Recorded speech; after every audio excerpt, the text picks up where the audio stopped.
ভেতর থেকে কতবার ভাঙলে একটা মানুষ তার জীবনে আর ভাঙতে ভয় পায় না। আসসালামু আলাইকুম ডিয়ার অডিয়েন্স, আশা করি সবাই ভালো আছেন। আমিও ভালো আছি আলহামদুলিল্লাহ।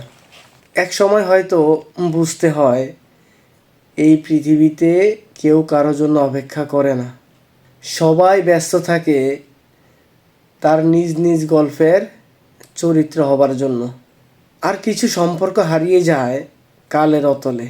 মনে হয় যেন কখনোই কোনো সম্পর্ক ছিল না। কিছু কষ্ট কখনো শব্দ খুঁজে পায় না। কিছু অভিমান অজান্তেই বোবা হয়ে যায়।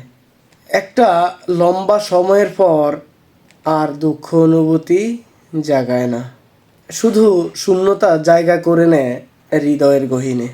চলুন একটু সামনে যাই। একটা সময় ছিল যখন যে কোনো মানুষের প্রতি মনে একটা সিম্প্যাথি কাজ করতো। এখন চাইলেও সেটাকে আর মনে আনতে পারি না, কারণ আঘাতটা অনেক গুরুতর ছিল। কষ্টে কষ্টে কষ্টিপাতর হয় একটা জীবন্ত উদাহরণ। যদি কখনো দেখেন কোনো মানুষ অনেকটা কঠোর হয়ে গেছে, বুঝে নেবেন তার অতীতে সে এতটা আঘাতপ্রাপ্ত হয়েছে যার কারণে সে বাধ্য হয়েছে পাথর হয়ে যেতে।